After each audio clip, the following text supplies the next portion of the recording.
Before I became involved with Foundations for Living, I was existing by living in the shadows of others, delighting over the success and achievements of others, but always in the background of life, denying myself opportunities and never having the courage to step out of those shadows and allow the truth of me to shine. I was born into a family that was dysfunctional in every way imaginable. The regime of abuse was so deep-rooted it was quite normal in our family. After all, it had been going on for generations. Fear and negativity ruled my life. And on top of this, on a daily basis, I was dealing with constant criticism, judgment, ridicule and dislike. The main influence in the family was an overbearing, dominant and physically abusive grandmother who controlled her family through a range of sexual, physical, emotional and mental abuse. My father had learned his behaviour from his mother and father, and unfortunately continued the cycle of abuse. When I was little, my mother was gentle, loving and kind, but over time, for her own survival, she evolved into a bystander, unable or unwilling to do anything to help us or change the situation, afraid that if he left us, she would be unable to cope on her own. She retreated into her day job and her housework and shut off from everyone and everything, never having time to spend with us or even sit and chat and show an interest in what was going on. There was no guidance, support or encouragement on any level from either of my parents. Most things like periods and sex education I figured out by myself. Good thing I was bright. Initially though, when I was very small, we lived in my grandparents' house. I have very vague memories of my childhood anyway, but I know that it's here that I witnessed as a child of about 1 or 2 the horrific sexual abuse of my older sister by my grandfather. I can smell the creosote of his garden shed as I write this now, and I can see the wooden chair in my mind. Growing up in my parents' house was like walking on eggshells every day of my life. I was nervous to the point of exhaustion, which presented itself in frequent bouts of migraine, sickness and fainting, all through my younger years. I now understand this to be my safety net when things become too stressful. My father was very angry, very often, and I would be terrified to know what mood he would be in when he returned from work. He would be explosively angry to the point of physical pushing or hitting. I remember making a comment once, I must have been 10 or 11, in reply to something he said. He chased me around the house, shouting at me, trying to catch me, and I had to barricade my bedroom door shut. I was so scared he would attack me. The bouts of anger and physical abuse were always followed by me having to tell my father that I had been bad and that I loved him very much. That incident is still quite a vague memory for me, as so many are, but one that I understand to be very significant because after that moment, something in me changed. I went from being an outspoken, opinionated, bright spark to a quiet little mouse who wouldn't say boo to a goose. Basically, I learnt to shut up. I built barriers in my mind and around myself as protection. It was survival for me. I wouldn't have survived without them. As I grew older, I developed a harsh, judgmental, critical exterior, so harsh no one would ever want to come close. Those barriers stayed there all through my teens, into my 20s and well into my 30s. While I lived at my parents' house, my bedroom was my refuge. I was never physically safe there, but with the barriers in my mind, I was determined that no one would be able to get to me again. My crippling anxiety and fear of all people ruled my life. Some days I couldn't leave the house for school, and I was either literally dragged there by my father, or I managed to get away with telling lies about being ill. When I did have to be there, I spent break times and lunch times in the toilets, willing the time to pass. I remember I spent a whole week at home in my bedroom with the blinds shut and the lights off.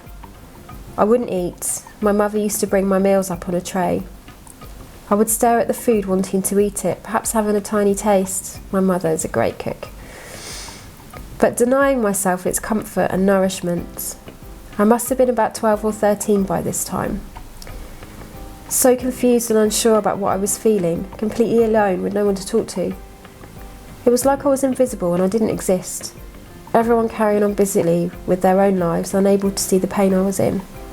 I just couldn't understand it.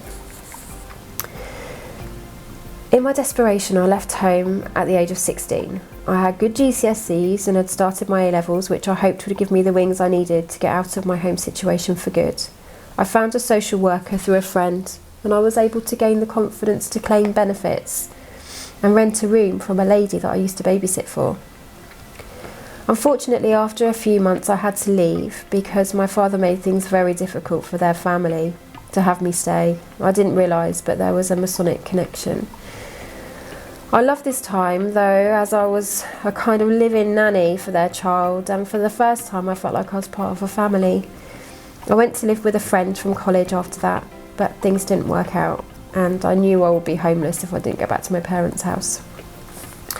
Reluctantly I returned to my parents' house under very strict conditions which I agreed to apply with because I had no choice.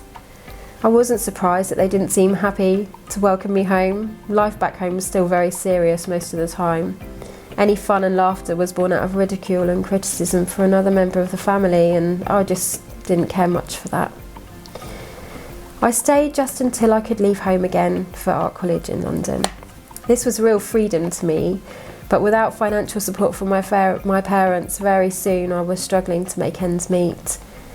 I got a job in a pub to subsidise the loan that was paying my rent, but I was barely surviving. The job involved me walking home through South London at 3 a.m. On one particular occasion I was followed home. I managed to get away, but the next day I heard that another girl hadn't been so lucky. My coursework was suffering as I had no resilience against the harsh environment of a top London art college. Most of the other students knew they were good, had direction, and had huge egos to match their huge talent. I had talent, and so just retreated into myself for security, rarely turning up for lectures and critiques. I scraped through with a third somehow. At this time I met a lovely boy and I was welcomed into his family. These were some really happy times for me because I learnt some real family values from his family, along with what it felt like to be loved and accepted within a family environment.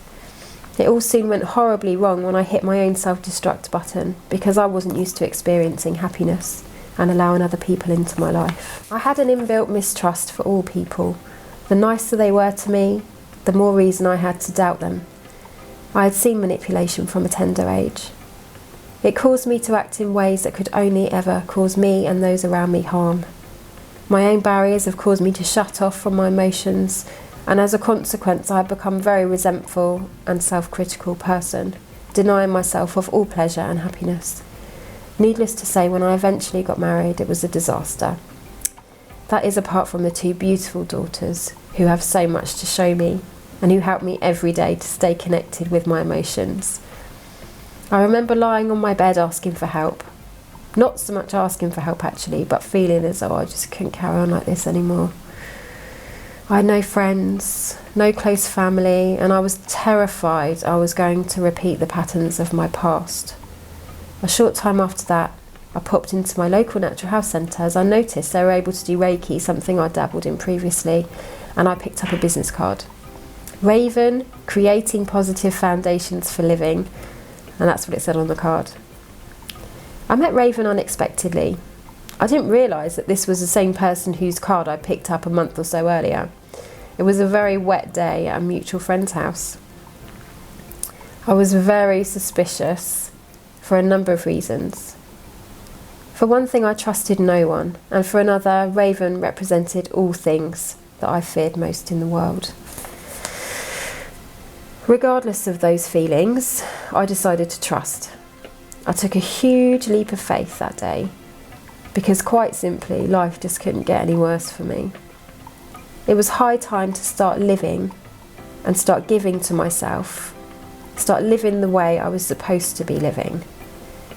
After reading Raven's book, Living with God, I was inspired to follow in his footsteps and see if it would work for me. I embarked on a new journey of working through all of my experiences with Foundations for Living. Since that day, I haven't looked back. Life has been on a constant up. Things have changed for me dramatically, for the better. I'm on track, I have a destination at long last, and I'm happy for the first time in my life. And I now have valuable tools to deal with life's little hiccups and challenging experiences, and I know that whatever happens to me now, I am good enough, I can handle it, and I am loved. And most of all, I love myself.